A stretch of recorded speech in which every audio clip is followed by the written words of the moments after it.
Kasturi Day.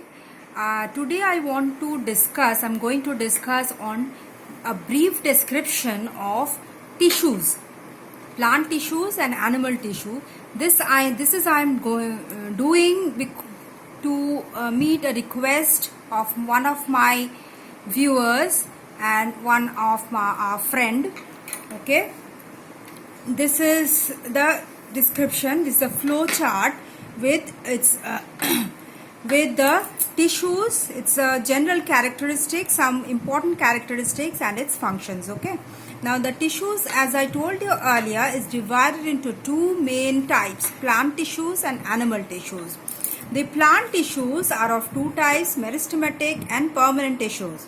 Meristematic tissues are composed of actively dividing cells, whereas permanent tissues are composed of cells where the growth has stopped completely or for the time being.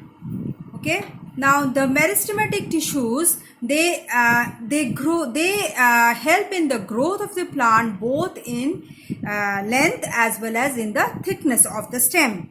Whereas in permanent tissues, they form the bulk of the plant body and have some specialized functions. Now the meristematic tissues are of two types: apical meristem and lateral meristem. Apical meristem are present at the root and the shoot tips, whereas lateral meristem are present. The lateral meristem is also known as cambium. They are present at the lateral sides of the root and the stem. Now the apical meristem functions, that is, they increase the length of the plant as they are present at the tips of the root and the shoot, the stem. Therefore, they increase the length of the plant. Whereas the lateral meristem, as they are present on the sides of the root and the stem, they increase the thickness of the root and the stem. Now we come to the permanent tissues, that is the simple permanent and complex permanent tissue. There are two types of permanent tissues, simple and complex. Now the simple permanent tissues are composed of the cells which are structurally and functionally similar, whereas complex permanent tissues are composed of two or more types of cells that are specialized to perform a common function. Now the simple permanent tissues, they provide support and protection, whereas complex permanent tissues transports water and food materials. The simple permanent tissues are of two types: one is protective, one is supporting. Now protective protective simple permanent tissues are composed of epidermal cells, or known as epidermis. The outer walls of the epidermis are thick and covered with cutin. The protective ones are at the periphery of the roots and the stems, and it is known as the cork. At the periphery of the roots and the stems, the protective tissues are present. They are known as cork, and they have thick-walled cells that are dead. The main function of this protective tissue is protects the underlying tissues from external influence. Okay. Now the supporting tissue, they comprises the bulk of the plant body. Okay. Their main function is to provide support to the plant body. They are of three types: parenchyma, collenchyma and sclerenchyma. Parenchyma cells are thin-walled cells. They are living and some have chloroplast. Therefore, they are known as collenchyma. They have chloroplast. They are known as collenchyma. They have intercellular spaces. Whereas in collenchyma, the cells are thick-walled. They are living. They are thick-walled at the corners due to the presence of cellulose and pectin. They have intercellulars. They do not have generally the intercellular spaces are generally absent in this collenchyma cells. Whereas in sclerenchyma, the cells have thickened. The walls have more thick, and they are due to lignin. The cells are dead. They do not have intercellular spaces. The parenchyma cells, they store food. Collenchyma helps in photosynthesis. The collenchyma cells, they provide structural support to the growing stems and leaves. And sclerenchyma, they provide mechanical strength to the stems.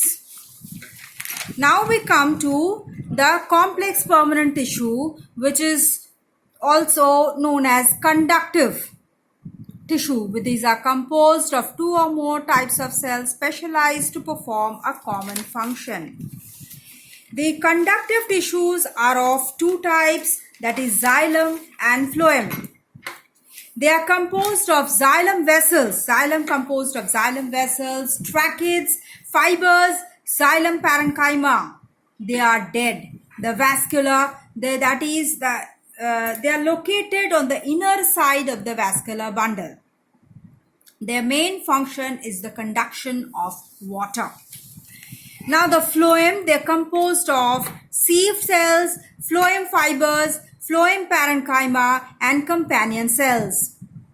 They are living. They are located on the outer side of the vascular bundle. Their main function is the conduction of food.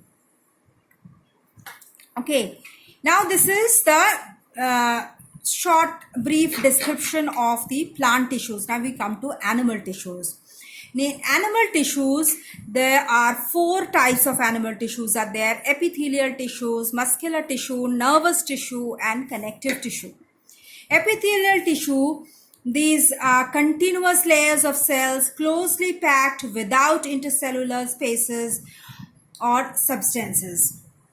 Muscular tissues, they are fibers of elongated muscle cells connected together in the form of sheets and fibers.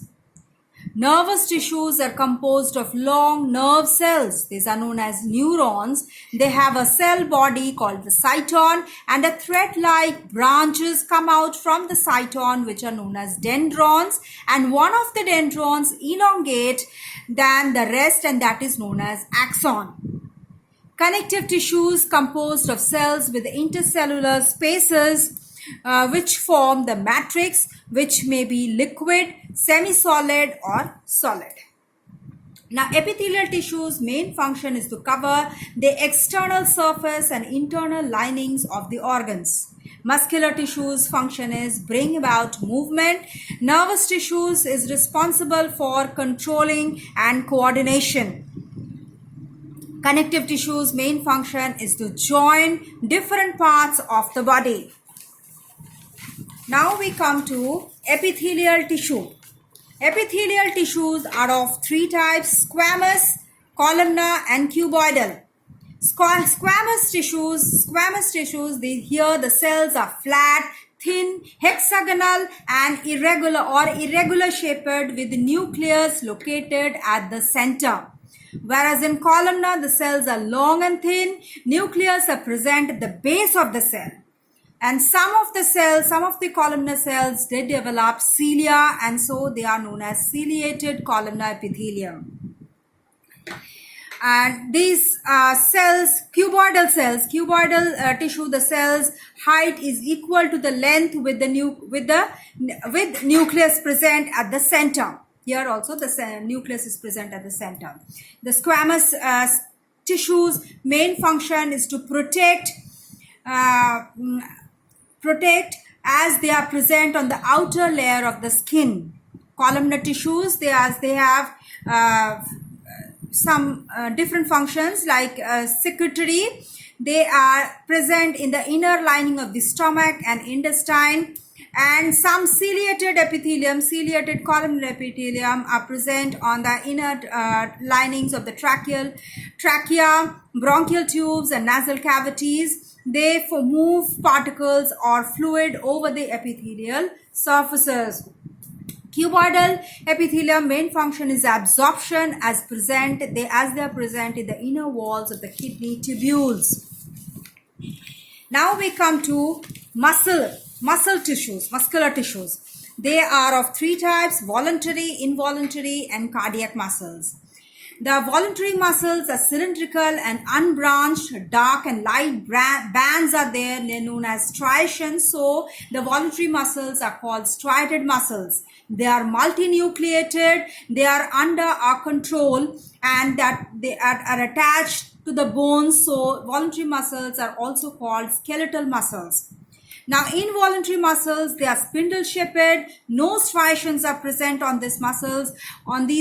So they are known as unstriated muscles. Cells are uninucleated and they are not under our control.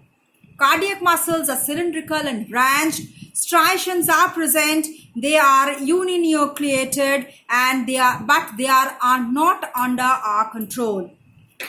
Voluntary muscles help in the movement of the bones as present in the hands, legs, tongue, jaws, bones, etc. Involuntary muscles, they help in the movement of urine from the urinary bladder, etc. as present in the walls of the stomach, intestine, urinary bladder, arteries. That is, all the involuntary functions which are not in our control are done by these muscles. Cardiac muscles are present only in the heart. So, they cause the rhythmic movement of the heart, resulting in the circulation of the blood in the body, as they are present, I told you, in the heart only. Okay, now we come to connective tissue. Connective tissue are of three types: connective tissue proper, skeletal tissue, and fluid connective tissue. Connective tissue proper are also called fibrous connective tissue. This tissue is slightly stretchy due to the presence of collagen. It's a protein. Skeletal tissues are also called supporting connective tissue, as it is a solid connective tissue. Fluid connective tissue has a liquid matrix in which the cells are present. The main function of the connective tissue is they serve for packing and binding of most of the organs. Skeletal tissues, they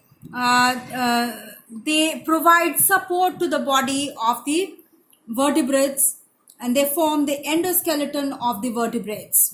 Fluid connective tissues, they supplies nutrients, gases, that is oxygen and carbon dioxide, essential for the cells for their living. Connective tissue proper is divided into four types of tissues: areolar tissue, yellow fibrous, white fibrous, and adipose tissue. Areolar tissue is widely distributed in the body. Their loose connective tissue consists of a meshwork of collagen and elastic fibers. Elastic tissues are reticulate fibers. Yellow fibrous tissue are also known as ligaments. They are dense, regular connective tissue bands. They consist of collagenous fibers. White fibrous tissues are known as tendons. They are tough bands of fibrous connective tissue, consist of collagenous fibers. Adipose tissue are loose connective tissues composed of adipocytes. Now, areolar tissue function forms a continuous layers under the skin, binds the skin with the underlying organs, fill up the spaces between various organs. They act as a packing material. Yellow fibrous tissues, that is the ligaments, they have great strength but flexibility is limited. They connect bone to bone. White fibrous tissue, they have considerable strength and flexibility, so they connect muscles to bones. And adipose tissue, they stores energy in the form of fat. They act as cushion and insulates the body, provides protective padding around organs. Okay. Now, two more tissues are there. I'll discuss in the next video, and if you have any doubts, please do comment and let me know, and please subscribe for my next video, and please, if you like the video, press the like button. Thank you.